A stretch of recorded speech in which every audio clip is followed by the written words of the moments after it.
1947 کو میرے والد صاحب مجھے کہتے تھے کہ 13 اگست 1947 کو آئی واز این انڈین، اور 14 اگست یا 15 اگست 1947 کو آئی واز پاکستانی.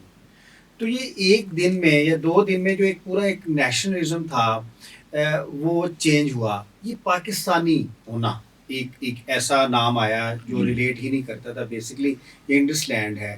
بڑی کنفیوژنز ہیں. انڈیا بھی انڈس سے نکلا ہے اور India has nothing to do with Indus. Indus بہتا پاکستان میں، کیونکہ یہ کشمیر سے ہو کے تبت سے ہو کے اس علاقے سے آتا ہے، لیکن یہ دریا اس علاقے میں بنتا ہے. ایک دن انڈینز ہیں، the very next day we become Pakistani. تو جو ایک 5000 سال کی ہماری سویلائزیشن تھی، انڈس سویلائزیشن تھی، جو اس کو ہم نے انہیریٹنس جو ہم نے انہیریٹ کرنی تھی، وہ تو ہم نے انڈیا کو دے دی. اور پھر نئے سرے سے پاکستان کا نیشنلزم بنانا اس سینٹیمنٹ کے اوپر جو ورکنگ سینٹیمنٹ نہیں تھا، جس نے اپنا آبجیکٹیو اچیو کر لیا تھا. تو یہ بڑی ایک آئیڈیلسٹک اپروچ نہیں تھی. ایک جو میں سمجھتا ہوں ہماری ریاست نے جو ایک کوتاہی جس کا وہ شکار رہی ان ساری دہائیوں میں، وہ یہ بھی تھی کہ وہ ایک نیشنل آئیڈینٹی بلڈ نہیں کر سکی. سوسائٹی کی بات کرتے ہیں ابھی تو ہم نے اس کا ایک پولیٹیکل سٹرکچر یا اسٹیٹ سٹرکچر کی بات کی. سر سوسائٹی ہماری بڑی اوپن رہی. گو کہ پاکستان جو قائم ہوا وہ مذہب کی بنیاد پہ ہوا، اور جو انڈیا کا ایک پارٹیشن ہوئی اس کا جو بنیادی فیکٹر تھا وہ ریلیجن تھا. لیکن یہ بڑی اوپن سوسائٹی رہی 1950s میں، 60s میں، 70s تک. اس لحاظ سے انتہا پسندی نہیں تھی، خاص طور پہ مذہبی انتہا پسندی نہیں تھی. لیکن جیسے ضیاء الحق صاحب آتے ہیں، وہ ایک نیا ماڈل لے کے آتے ہیں. اس سے پہلے ایک تحریک چلی تھی پوری نفاذ مصطفیٰ کی. تو اس وقت سر ہماری سوسائٹی بھی تبدیل ہوتی ہے. جو ضیاء الحق کا ایرا ہے، بھٹو صاحب کا ایرا ہم بعد میں ڈسکس کرتے ہیں. آپ کے خیال میں اس نے جو ہماری ایک سوسائٹی ہے، اس کی جو سوشو پولیٹیکل ساخت ہے، اس کو نقصان پہنچایا ہے، یا اس نے اس کو کس طریقے سے مینوور کیا ہے کہ اب ہم انتہا پسندی دیکھ رہے ہیں پاکستان؟ 1947 کو میرے والد صاحب مجھے کہتے تھے کہ 13 اگست 1947 کو آئی واز این انڈین، اور 14 اگست یا 15 اگست 1947 کو آئی واز پاکستانی. تو یہ ایک دن میں یا 2 دن میں جو ایک پورا ایک نیشنلزم تھا وہ چینج ہوا. یہ پاکستانی ہونا ایک ایسا نام آیا جو ریلیٹ ہی نہیں کرتا تھا. بیسکلی یہ انڈس لینڈ ہے. بڑی کنفیوژنز ہیں. انڈیا بھی انڈس سے نکلا ہے اور India has nothing to do with Indus. Indus بہتا پاکستان میں، کیونکہ یہ کشمیر سے ہو کے تبت سے ہو کے اس علاقے سے آتا ہے، لیکن یہ دریا اس علاقے میں بنتا ہے. ایک دن انڈینز ہیں، the very next day we become Pakistani. تو جو ایک 5000 سال کی ہماری سویلائزیشن تھی، انڈس سویلائزیشن تھی، جو اس کو ہم نے انہیریٹنس جو ہم نے انہیریٹ کرنی تھی، وہ تو ہم نے انڈیا کو دے دی.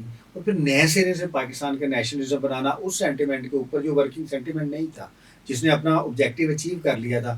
تو یہ بڑی ایک آئیڈیلسٹک اپروچ نہیں تھی. نہیں جی، اس میں بھی میں سمجھتا ہوں ونس اگین میں اسی پہ، اگر آپ نے دیکھا ہو، اور میرے خیال میں کسی وقت آپ ان سے بھی گفتگو کیجیے گا، جاوید جبار صاحب نے، کہ وہ ہم ایک ہی وقت پہ آزاد ہوئے، اور ہم دو نیشنز جو ہیں وہ ایک ہی وقت پہ بنے، کیونکہ نیشن کا وہ تصور آزادی سے پہلے نہیں تھا.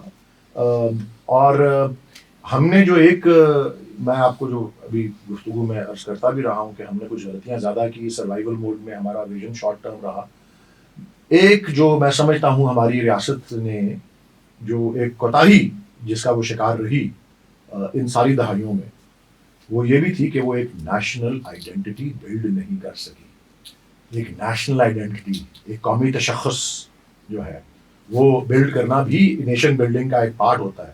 وہ بھی لیڈرشپ کی ایک ذمہ داری ہوتی ہے، اور وہ ڈے ون سے کی جا سکتی تھی. جس طرح سے اس طرح سے نہیں ہوئی. یہ میں اپنی رائے دے رہا ہوں آپ کو، اور آپ کے سوال کو بھی یہ ایڈریس کرتا ہے کہ اس میں ایسی کوئی بات نہیں تھی. یس، ہم ایک نیشن ان دا میکنگ یا ایک نیا ملک تھے، لیکن اتنا ہی نیا ملک ایک آزاد ہندوستان بھی تھا.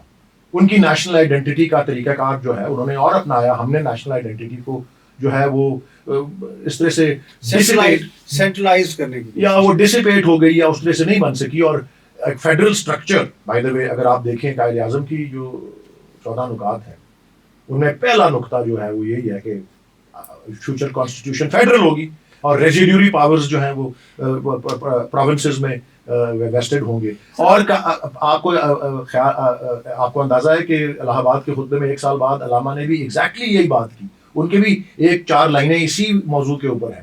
تو اس فیڈرل سٹرکچر کو بھی ہم ٹھیک طرح نہیں سنبھال سکے. فیڈرلزم نہیں سکے سر ہم. جی اچھا سر، لیکن اگر ہم دیکھیں 19 جو پہلا ہمارے پاس لیجسلیٹو ڈاکومنٹ آتا ہے، جو پہلی کانسٹیٹوئنٹ اسمبلی تھی، لیجسلیشن بھی ہے، کانسٹیٹیوشنل جی امپورٹنس بھی ہے، وہ آبجیکٹو ریزولوشن کی ہے، قرارداد مقاصد کی، اس میں بھی فیڈرل اسٹرکچر اور پروونشل اٹانومی اور انڈیپینڈنس آف جوڈیشری کی بات ہوئی ہے. جی سر جو پاکستان کا، اگر آپ پہلا پاکستان کے پہلے ایرے کو بیوروکریٹک ایرا کہتے ہیں، 1947 سے لے کے 1956 کا ایرا، اس کے بعد پھر اس کو ملٹری ایراز میں ہم لے جاتے ہیں. ہمارا پولیٹیکل ایرا شروع ہی نہیں ہوتا. پاکستان بننے کے 25 سال تک ہمارا کوئی پولیٹیکل ایرا نہیں آیا کہ جہاں پہ پولیٹیشینس کو امپاور کیا ہو. جبکہ انڈیا میں آپ دیکھیں کہ وہاں پہ جو امپاورمنٹ ہوئی وہ بنیادی طور پہ پولیٹیشینس کی ہوئی ہے، کہ کلونیل سسٹم میں it was bureaucracy, it was non political actors which were more powerful. تو ہم جو ایک پولیٹیکل ٹرانسفارمیشن تھی 1971 تک وہ نہیں کر سکے، اور کرٹس کہتے ہیں کہ یہ ہماری سب سے بڑی ناکامی تھی. جی ناکامیاں اور بھی تھیں، بٹ یس یہ سب سے بڑی ناکامی میں ضرور اس کو تسلیم کرتا ہوں کہ ایک آئینی جمہوری، ایک حقیقی آئینی جمہوری نظام جو ہے اس کو ہم نہیں لا سکے. اور ہمارا پہلا جسے کہتے ہیں ایڈلٹ فرینچائز سے ہوا الیکشن جو ہے وہ تو 1970 میں ہی ہوا، اور اس کے بعد پھر انسرجنسی شروع ہو گئی اور وہ سارا سلسلہ. اور اب کیونکہ حال ہی میں اب یہ ہمیں بھی ان چیلنجز کا سامنا ہے، جس طرح بلوچستان میں یہ جعفر ایکسپریس کا سلسلہ ہوا، اور وہ تو ایک بڑا دلچسپ اور تفصیلی مضمون میں نے کچھ اس کے ہی آنے والے ایک آدھے ہفتے بعد پڑھا، جو کہ ایک اسٹریٹجک اسٹڈیز اور ڈیفینس کے انالسٹ ہیں عامر رانا، انہوں نے لکھا ہوا تھا. اور وہ کوئی 286 صفحے کی ایک رپورٹ ہے جو انٹرنیشنل ماہرین نے کاؤنٹر انسرجنسی پہ بنائی ہوئی ہے.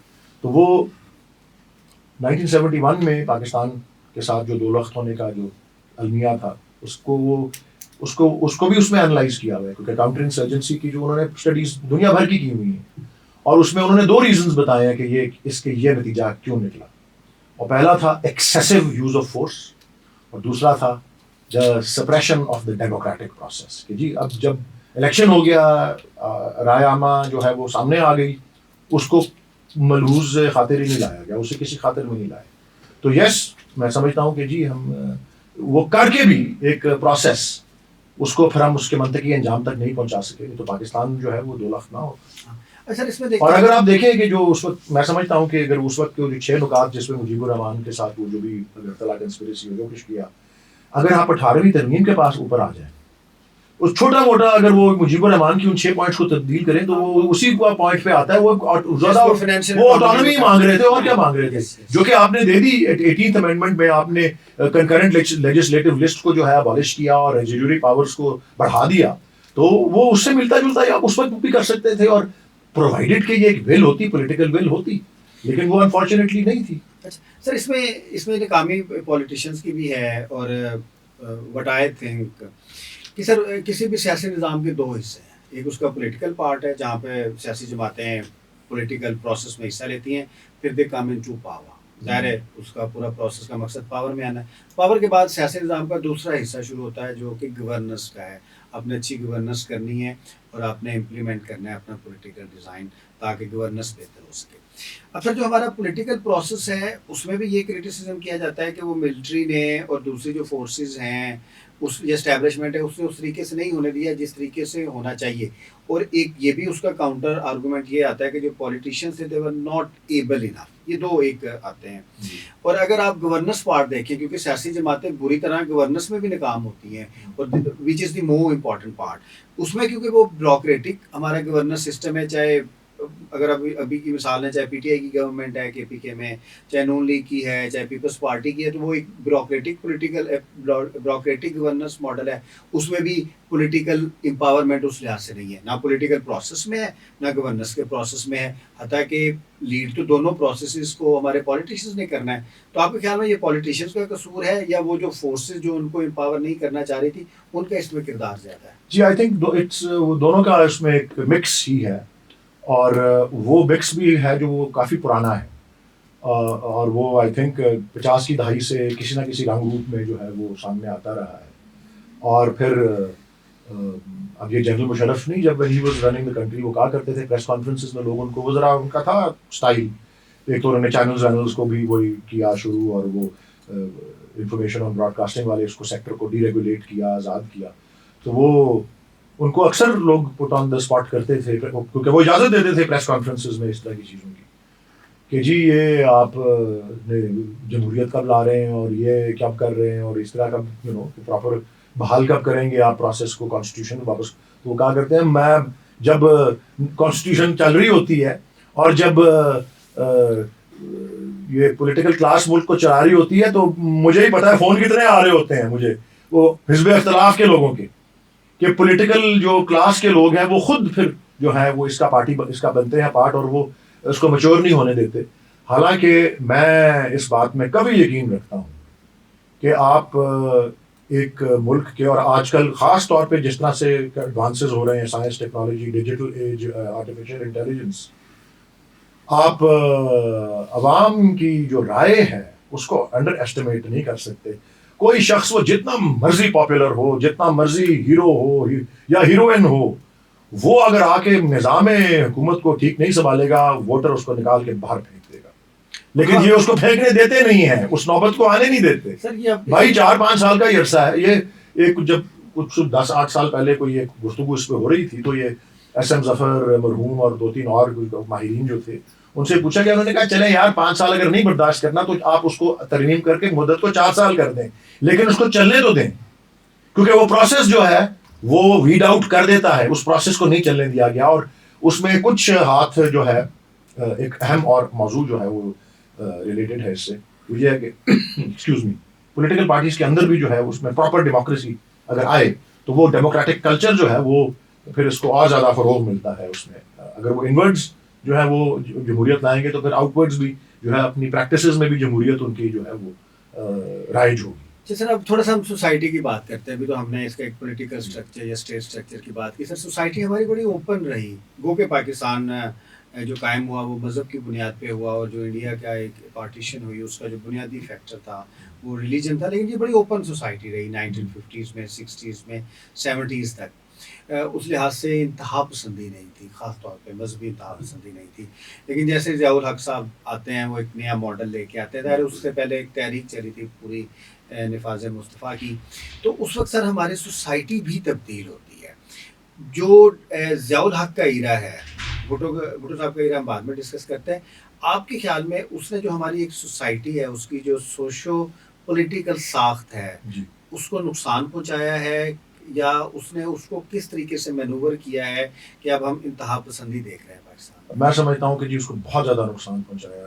اگر پاکستان کی تاریخ پہ اپنا جائزہ لیتا ہوں تو کسی ایک شخص اگر ایک فرد واحد نے سب سے زیادہ نقصان جو پاکستان کو پہنچایا ہے وہ جناب ضیاء الحق ہے اور ان کی پالیسیز اور ان کی ہر قسم کی جو پالیسی ہے بھلے وہ پاکستان کے اندر جو کارروائی یا سرگرمیاں ان کی تھیں سیاسی یا جو انتظامی یا بین الاقوامی سطح پر کہ جس طرح سے افغان وار کو ہینڈل کیا اور یہ اور وہ اور جس طرح سے اس کی وجہ سے بھی جو شدت پسندی اور جس طرح سے آرمز اور ایمونیشن کی پرولیفریشن لائٹ آرمز کی پاکستان میں ہوئی drug culture all those things کے جتنے آج خاص طور پہ اگر ایولز آپ دیکھتے ہیں پاکستان جن کا شکار ہے سماجی سطح پر ان کا بہت سا صحرا جو ہے وہ انہیں کے ساتھ جو ہے وہ جاتا ہے. مقابلہ بڑا سخت ہے. اگر اس سے پہلے چلے جائیں تو 1970 اور 71 کا سارے پاکستان کا دولخت ہونا وہ زیادہ نقصان تھا. اس کا بھی پھر ایک علیحدہ بحث نکل آتی ہے. لیکن یہ اس میں اتھارٹیرین اور ان ڈیموکریٹک رول جو ہوتا ہے اس سے نقصان ہی نقصان نکلتا ہے. فائدہ کی گنجائش جو ہے میں نے تو دیکھی ہے بڑی کم ہے یا نیگلیجبل ہے. اچھا سر کیونکہ فیڈرلزم کے اوپر ہم کام کرتے ہیں کہ ہمارا تھیم ہے federalism is very close to my heart. میں سمجھتا ہوں پاکستان فیڈرلزم کے بغیر نہیں چل سکتا. آپ بھی فیڈرلزم کے اوپر کام کرتے ہیں. سر فیڈرلزم کا جو کانسیپٹ ہے اس کی انڈرسٹینڈنگ ہی نہیں ہے پاکستان میں. نہ اس کے اوپر کوئی ریسرچز ہوتی ہیں نہ اس کے اوپر کوئی ڈاکٹریٹ کی ڈگریز ملتی ہیں نہ یہ ہمارے سلیبس میں ہے. حتیٰ کہ ریاست کا پورا جو سسٹم ہے وہ ایک فیڈرلزم کے اوپر. اگر آپ امریکن فیڈریشن کی بات کریں انڈین فیڈریشن کی بات کریں سوئٹزرلینڈ کی فیڈریشن کی بات کریں یا دوسری فیڈریشنز کی بات کریں ان کا بہت زیادہ ورک ہے فیڈریشن اور فیڈرلزم کے اوپر. بالکل ان کی مقننہ لیجسلیچر میں ایگزیکٹو میں جوڈیشری میں ان کے پاور اسٹرکچر میں اس کے اوپر بحث ہوتی ہے.